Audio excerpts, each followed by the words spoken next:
Welcome students to the another video of non-profit organization. In our previous lecture, we have discussed the treatment of the subscription,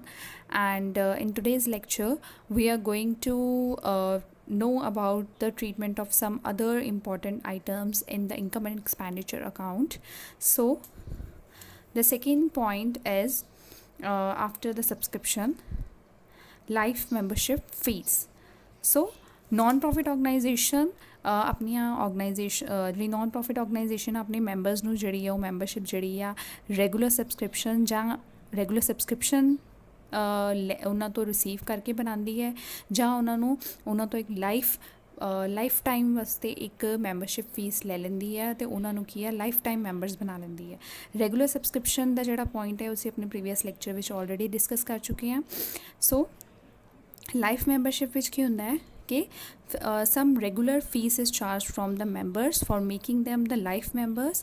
and that is called the life membership fees. So it is a non-recurring item, so it is shown as a liability in the balance sheet, and as it become the liability on the part of the organization to provide the membership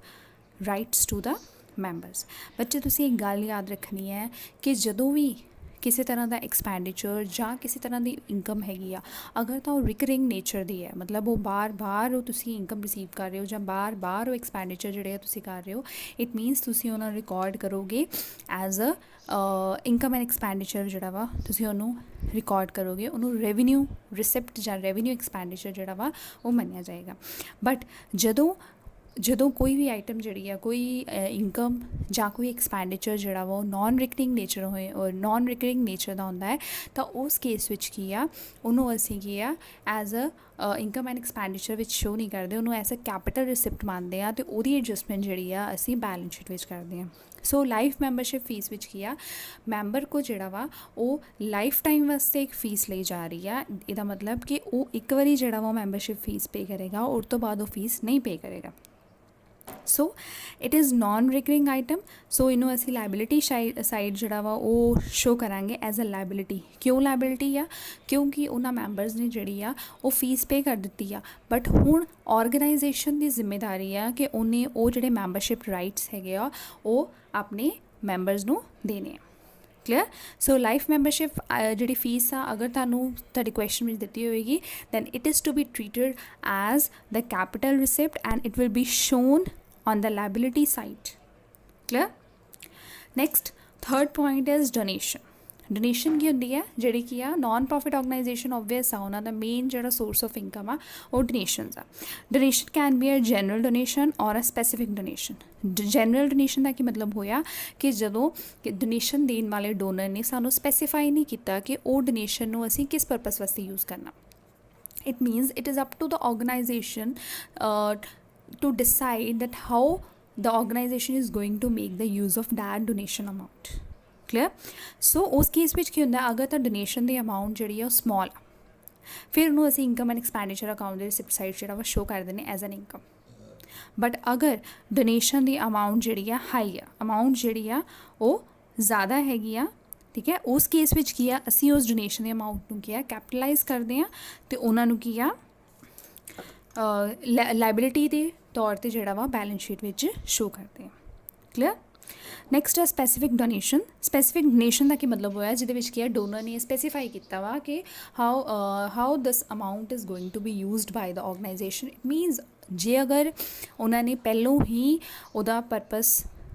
ਜਿਸ purpose ਵਾਸਤੇ ਉਹ amount ਨੂੰ use ਕੀਤਾ ਜਾਏਗਾ ਉਹ ਉਹਨਾਂ ਨੇ specify ਕਰ ਦਿੱਤਾ ਵਾ,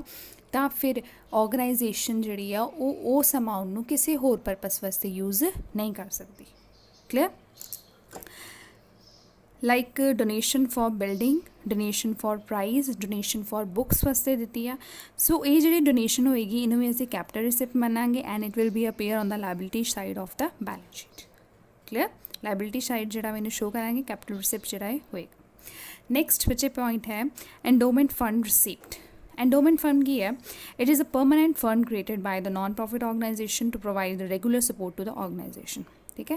ਇਹ ਜਿਹੜਾ ਇੱਕ ਰਿਸਿਪਟ ਹੈਗਾ, ਇੱਕ ਫੰਡ ਹੈਗਾ ਵਾ ਜਿਹੜਾ ਕਿ ਆਰਗੇਨਾਈਜੇਸ਼ਨ ਨੂੰ ਜਿਹੜਾ ਵਾ ਰੈਗੂਲਰਲੀ ਉਹਦੀਆਂ ਡੇ ਟੂ ਡੇ ਉਹਨੂੰ मतलब ਉਹਨੂੰ ਉਹਦੀ ਫਾਊਂਡੇਸ਼ਨ ਨੂੰ ਸਪੋਰਟ ਕਰਨ ਵਾਸਤੇ ਜਿਹੜਾ ਇੱਕ ਫੰਡ ਜਿਹੜਾ ਕ੍ਰੀਏਟ ਕੀਤਾ ਗਿਆ ਉਹਨੂੰ ਅਸੀਂ ਕਹਿੰਦੇ ਹਾਂ dormant fund receipt and it is capital receipt and it should be shown on the liability side of the balance sheet ਇਹਨੂੰ balance sheet ਦੀ liability side ਤੇ ਜਿਹੜਾ ਅਸੀਂ show ਕਰਦੇ ਹਾਂ next point ਹੈ sale of obsolete items and waste papers ਜਦੋਂ organisation ਵਿੱਚ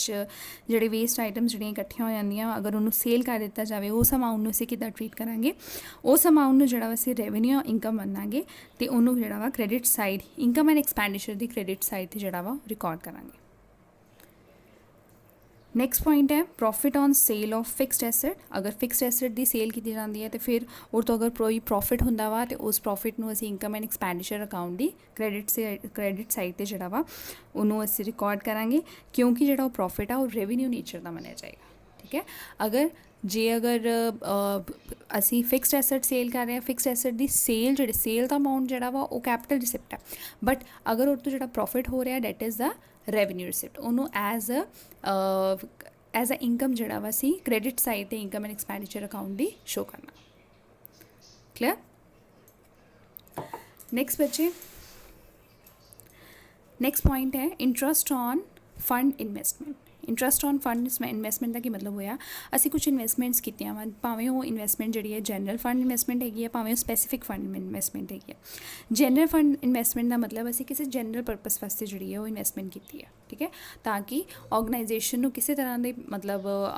later on ਅਗਰ ਕੁਛ ਇਨਕਮ ਦੀ ਲੋੜ ਪੈਂਦੀ ਹੈ ਤਾਂ ਉਸ ਇਨਵੈਸਟਮੈਂਟ ਤੋਂ ਆਉਣ ਵਾਲੇ ਇੰਟਰਸਟ ਨੂੰ ਯੂਜ਼ ਕੀਤਾ ਜਾ ਸਕੇ ਸੋ ਜਿਹੜਾ ਜਨਰਲ ਫੰਡ ਦਾ ਇਨਵੈਸਟਮੈਂਟ ਤੋਂ ਜਿਹੜਾ ਇੰਟਰਸਟ ਹੁੰਦਾ ਹੈ ਠੀਕ ਹੈ ਇਨਵੈਸਟਮੈਂਟ ਤੋਂ ਸਾਨੂੰ ਇੰਟਰਸਟ ਤੇ ਮਿਲੇਗਾ ਹੀ ਸੋ ਇੰਟਰਸਟ ਹੋਏਗਾ ਜਿਹੜਾ that will be treated as that will be credited to the income and expenditure account ਜਦੋਂ ਉਹ ਜਨਰਲ ਫੰਡ ਇਨਵੈਸਟਮੈਂਟ ਆ ਜਨਰਲ ਫੰਡ ਮਤਲਬ ਜਿਹਦੇ ਵਿੱਚ ਸਪੈਸੀਫਾਈ ਨਹੀਂ ਕੀਤਾ ਕਿ ਉਸ ਫੰਡ ਨੂੰ ਅਸੀਂ ਕਿਸ ਪਰਪਸ ਵਾਸਤੇ ਯੂਜ਼ ਕਰਨਾ ਕਲੀਅਰ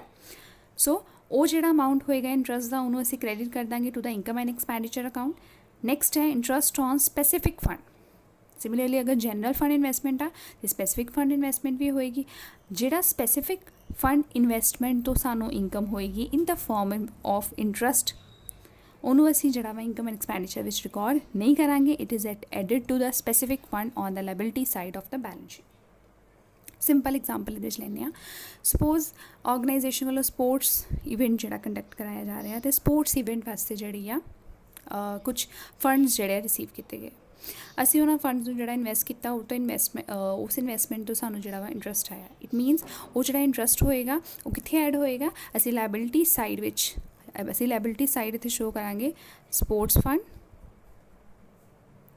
ਦੈਨ ਉਹਦੇ ਵਿੱਚ ਅਸੀਂ ਐਡ ਕਰ ਦਾਂਗੇ ਸਪੋਰਟਸ ਫੰਡ ਤੋਂ ਜਿਹੜਾ ਸਾਨੂੰ ਇੰਟਰਸਟ ਮਿਲ ਰਿਹਾ ਹੈ ਇੰਟਰਸਟ ਔਨ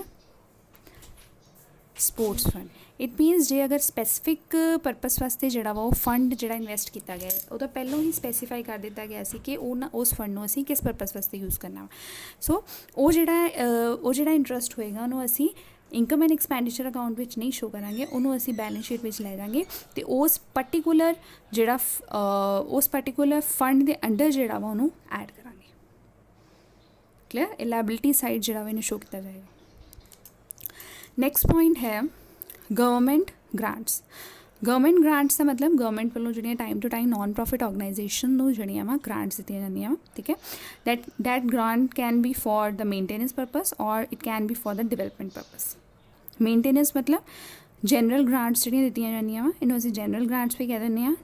ਉਹ ਹੁੰਦੀਆਂ ਫॉर ਡੇਲੀ ਐਕਸਪੈਂਸਿਸ ਮਤਲਬ ਆਰਗੇਨਾਈਜੇਸ਼ਨ ਦਾ ਡੇਲੀ ਦਾ ਜਿਹੜਾ ਖਰਚਾ ਹੈਗਾ ਵਾ ਉਹਦੇ ਵਾਸਤੇ ਜਿਹੜੀਆਂ ਗਵਰਨਮੈਂਟ ਵੱਲੋਂ ਗ੍ਰਾਂਟ ਲਾਈਕ ਇਲੈਕਟ੍ਰਿਸਿਟੀ ਪਾਣੀ ਦਾ ਖਰਚਾ ਹੈ ਜਿਹੜੇ EMPLOYEES ਕੰਮ ਕਰ ਰਹੇ ਨੇ ਉਹਨਾਂ ਦਾ ਖਰਚਾ ਹੈ ਉਹਨਾਂ ਦੇ ਸੈਲਰੀਜ਼ ਦਾ ਖਰਚਾ ਹੈ ਡੇਲੀ ਬੇਸਿਸ 'ਤੇ ਉਹਨੂੰ ਅਸੀਂ ਜਿਹੜਾ ਵਾ ਉਹ ਇਨਕਮ ਦੇ ਤੌਰ 'ਤੇ ਟਰੀਟ ਕਰਾਂਗੇ and it is credited to the income and expenditure account income and expenditure ਦੀ ਕ੍ਰੈਡਿਟ ਸਾਈਡ 'ਤੇ ਜਿਹੜਾ ਵਾ ਉਹ ਅਮਾਊਂਟ ਜਿਹੜਾ ਵਾ ਉਹਨੂੰ ਰਿਕਾਰਡ ਕਰਾਂਗੇ ਨੈਕਸਟ ਹੈ ਗ੍ਰਾਂਟ ਫॉर ਡਿਵੈਲਪਮੈਂਟ ਜਾਂ ਇਹਨੂੰ ਅਸੀਂ ਕਹਾਂਗੇ ਸਪੈਸ਼ਲ ਗ੍ਰਾਂਟ ਇਹ ਜਨਰਲ ਗ੍ਰਾਂਟ ਹੈ because this amount can be used either for the electricity bill ਔਰ ਫॉर ਦ ਮੇਨਟੇਨੈਂਸ ਔਰ ਫॉर ਦ ਰਿਪੇਅਰ ਔਰ for the salary of the EMPLOYE can be used for any purpose whereas the grant for development ਜਿਹਨੂੰ ਅਸੀਂ special grant ਕਿਹਾ ਵਾ it means ਉਹ ਜਿਹੜਾ specially grant government ਵੱਲੋਂ ਦਿੱਤੀ ਗਈ ਆ ਸਪੋਜ਼ ਨਾਨ ਪ੍ਰੋਫਿਟ ਆਰਗੇਨਾਈਜੇਸ਼ਨ ਦੀ ਜਿਹੜੀ ਬਿਲਡਿੰਗ ਜਿੱਥੇ ਬਣਾਈ ਗਈ ਉਹਦੀ ਬਾਊਂਡਰੀ ਵਾਲ ਨਹੀਂ ਹੈ ਠੀਕ ਹੈ ਬਾਊਂਡਰੀ ਵਾਲ ਨਹੀਂ ਹੈ ਸੋ ਗਵਰਨਮੈਂਟ ਵੱਲੋਂ ਗ੍ਰਾਂਟ ਦਿੱਤੀ ਗਈ ਕਿ ਇਸ ਬਿਲਡਿੰਗ ਦੀ ਤੁਸੀਂ ਬਾਉਂਡਰੀ ਵਾਲ ਵਾਸਤੇ ਜਿਹੜਾ ਤੁਹਾਨੂੰ ਇਹ ਗ੍ਰਾਂਟ ਦਿੱਤੀ ਜਾਂਦੀ ਹੈ। It means that amount that is given by the government as a grant for making for the construction of this boundary wall, it should be used, this amount should be used for the same purpose, not anything else। ਠੀਕ ਹੈ, ਉਹਨੂੰ ਅਸੀਂ repair ਵਾਸਤੇ ਨਹੀਂ use ਕਰ ਸਕਦੇ ਕਿ ਸਾਡੀ ਬਿਲਡਿੰਗ ਵਿੱਚ ਕੋਈ ਰਿਪੇਅਰ ਦੀ ਪ੍ਰੋਬਲਮ ਅਸੀਂ ਉਹਦੇ ਵਾਸਤੇ ਯੂਜ਼ ਕਰਾਂਗੇ। ਅਸੀਂ ਉਹਨੂੰ ਅਗਰ ਉਹ ਸਾਨੂੰ ਸਪੈਸ਼ਲ ਗ੍ਰਾਂਟ ਬਾਉਂਡਰੀ ਵਾਲ ਵਾਸਤੇ ਦਿੱਤੀ ਗਈ ਆ, ਸੋ ਉਹਨੂੰ ਅਸੀਂ ਉਸੇ ਪਰਪਸ ਵਾਸਤੇ ਯੂਜ਼ ਕਰਨਾ। ਸੋ ਉਹਨੂੰ ਅਸੀਂ ਕੀ ਹੈ ਕਿੱਦਾਂ ਟਰੀਟ ਕਰਨਾ ਹੈ। ਫॉर ਐਕਵਾਇਰਿੰਗ ਦਾ ਐਸਟ ਖਰੀਦਣ ਵਾਸਤੇ it is a irregular receipt, ਕਿਉਂਕਿ ਗਵਰਨਮੈਂਟ ਵੱਲੋਂ ਇੱਕੋ ਟਾਈਮ ਦਿੱਤਾ ਜਾਏਗਾ। ਇਹ ਜਿਹੜਾ ਜਨਰਲ ਗ੍ਰਾਂਟ ਹੈਗੀ ਹੈ ਟਾਈਮ ਟੂ ਟਾਈਮ ਗਵਰਨਮੈਂਟ ਨੇ 6 ਮੰਥਸ 1 ਈਅਰ ਮੰਥਲੀ ਜਾਂ ਈਅਰਲੀ ਜਾਂ 6 ਮੰਥਸ ਬਾਅਦ ਜਿਹੜਾ ਤੁਹਾਨੂੰ ਦੇਣੀ ਹੈ। ਬਟ ਇਹ ਜਿਹੜੀ ਗ੍ਰਾਂਟ ਫॉर ਡਿਵੈਲਪਮੈਂਟ ਆ, it's a special grant, government ਵੱਲੋਂ ਇੱਕੋ ਵਾਰੀ ਬਾਉਂਡਰੀ ਵਾਲ ਵਾਸਤੇ ਦਿੱਤੀ ਜਾਏਗੀ, ਬਾਰ-ਬਾਰ ਨਹੀਂ ਦਿੱਤਾ ਜਾਏਗਾ। ਸੋ it is the regular receipt and it is to be shown as a liability in the balance sheet। ਇਹਨੂੰ balance sheet ਵਿੱਚ ਅਸੀਂ liability ਦੇ ਤੌਰ ਤੇ ਜਿਹੜਾ ਵਾ ਉਹ ਸ਼ੋ ਕਰਾਂਗੇ। ਕਲੀਅਰ। ਨੈਕਸਟ ਪੁਆਇੰਟ ਹੈ honorarium। honorarium ਦਾ ਮਤਲਬ ਕੀ ਹੁੰਦਾ ਹੈ, ਔਰ ਨਾਨ ਪ੍ਰੋਫਿਟ ਆਰਗੇਨਾਈਜੇਸ਼ਨਸ ਕੀ ਹੈ ਟਾਈਮ ਟੂ ਟਾਈਮ ਆਪਣੀ ਆਰਗੇਨਾਈਜੇਸ਼ਨ ਵਿੱਚ ਕੀ ਕੁਝ ਲੈਕਚਰਸ ਜਿਹੜੇ ਆ, ਕੁਝ ਡਿਸਟਿੰਕਸ਼ਨ ਪਰਸਨੈਲਿਟੀਜ਼ ਹੁੰਦੀਆਂ ਉਹਨਾਂ ਨੂੰ ਕੀ ਇਨਵਾਈਟ ਕਰਦੇ ਆ ਤਾਂ ਕਿ ਉਹ ਆ ਕੇ ਕੋਈ ਵੀ ਲੈਕਚਰ ਦੇਣ, ਤਾਂ ਕਿ ਉਹਦੇ ਨਾਲ ਕੀ ਆ ਕੋਈ ਵੀ ਸੁਸਾਇਟੀ ਵਿੱਚ ਜਿਹੜੇ ਮੈਂਬਰਸ ਹੈਗੇ ਉਸ ਲੈਕਚਰ ਨੂੰ ਸੁਣਨ ਤਾਂ ਕਿ ਉਹ ਨੌਲੇਜੇਬਲ ਹੋਰ ਆਪਣੇ ਆਪ ਨੂੰ ਅਵੇਅਰ ਕਰ ਪਾਉਣ। ਸੋ ਜਿਹੜਾ ਅਮਾਊਂਟ ਅਸੀਂ ਉਹਨਾਂ ਇਨਵਾਈਟੀਜ਼ ਨੂੰ ਪੇ ਕਰਦੇ ਹਾਂ, ਠੀਕ ਹੈ, ਉਹਨੂੰ ਅਸੀਂ ਕਹਿੰਦੇ ਹਾਂ honorarium। Honorarium, it means it's an expense for the non-profit organization to be paid, so it should be debited to the income and expenditure account। income and expenditure the debit side ਤੇ ਅਸੀਂ ਨੂੰ honorarium ਨੂੰ record ਕਰਾਂਗੇ because it is the expenditure of the non-profit organization। next ਬੱਚੀ ਹੈ entrance fees। entrance fees ਦੇ case ਵਿੱਚ ਕੀ ਹੈ, ਹੁਣ entrance fees ਵਿੱਚ ਇਹਨੂੰ ਅਸੀਂ capital receipt ਵੀ ਮੰਨ ਸਕਦੇ ਹਾਂ ਤੇ ਇਹਨੂੰ ਰੈਵਨਿਊ ਰਿਸਿਪਟ ਵੀ ਮੰਨਿਆ ਜਾ ਸਕਦਾ। ਕੈਪੀਟਲ ਰਿਸਿਪਟ ਦਾ ਮਤਲਬ ਕੀ ਹੋਇਆ, ਅਗਰ ਤਾਂ ਐਂਟਰੈਂਸ ਫੀਸ ਜਿਹੜੀ ਆ ਉਹ ਆਰਗੇਨਾਈਜੇਸ਼ਨ ਵੱਲੋਂ ਆਪਣੇ ਮੈਂਬਰਸ ਤੋਂ ਇੱਕੋ ਵਾਰੀ ਚਾਰਜ ਕੀਤੀ ਜਾ ਰਹੀ ਹੈ। It means it's not a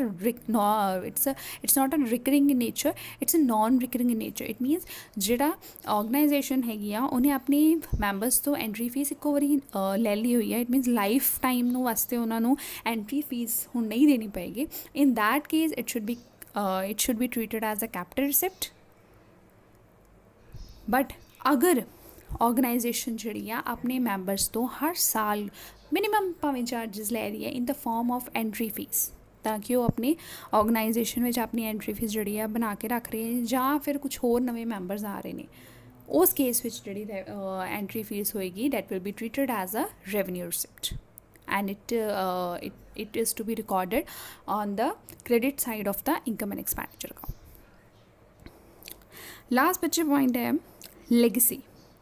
legacy ਦਾ ਮਤਲਬ ਕੀ ਹੁੰਦਾ ਹੈ, amount received as per the will of the donor and appear on the receipt side of the recipient payment account and it is to be treated as a capital receipt and it is credited to the capital fund account। Legacy ਦਾ ਮਤਲਬ ਕੀ ਹੁੰਦਾ ਹੈ ਕਿ ਜਿਹੜਾ ਕੀ ਆ ਜਿਸ amount ਨੂੰ ਪੇ ਕਰਨ ਵਾਸਤੇ ਕਿਸੇ ਵੀ ਤਰ੍ਹਾਂ ਦੀ ਕੰਪਲਸ਼ਨ ਡੋਨਰ 'ਤੇ ਨਹੀਂ ਪਾਈ ਗਈ, ਡੋਨਰ ਨੇ ਆਪਣੀ ਵਿਲ ਦੇ ਅਕੋਰਡਿੰਗ, ਆਪਣੀ ਮਰਜ਼ੀ ਦੇ ਅਕੋਰਡਿੰਗ ਜਿਹੜਾ ਉਹ ਅਮਾਊਂਟ ਆ ਉਹ ਸਾਨੂੰ ਪੇ ਕੀਤਾ ਹੈ। ਕਲੀਅਰ। ਸੋ ਇਹਨੂੰ ਅਸੀਂ ਕੈਪੀਟਲ ਰਿਸਿਟ ਮੰਨਾਂਗੇ ਅਤੇ ਇਹ ਕ੍ਰੈਡਿਟ ਹੋਏਗਾ ਕੈਪੀਟਲ ਫੰਡ ਅਕਾਊਂਟ ਵਿੱਚ। ਆਈ ਹੋਪ ਬੱਚੇ ਅੱਜ ਦਾ ਲਿਖਤਾ ਤੁਹਾਨੂੰ ਕਲੀਅਰ ਹੋਏਗਾ। ਕਿਸੇ ਵੀ ਤਰ੍ਹਾਂ ਦੀ ਅਗਰ ਪ੍ਰੋਬਲਮ ਆਉਂਦੀ ਹੈ ਤਾਂ ਤੁਸੀਂ ਮੈਨੂੰ ਦੱਸ ਸਕਦੇ ਹੋ। ਠੀਕ ਹੈ, ਥੈਂਕ ਯੂ।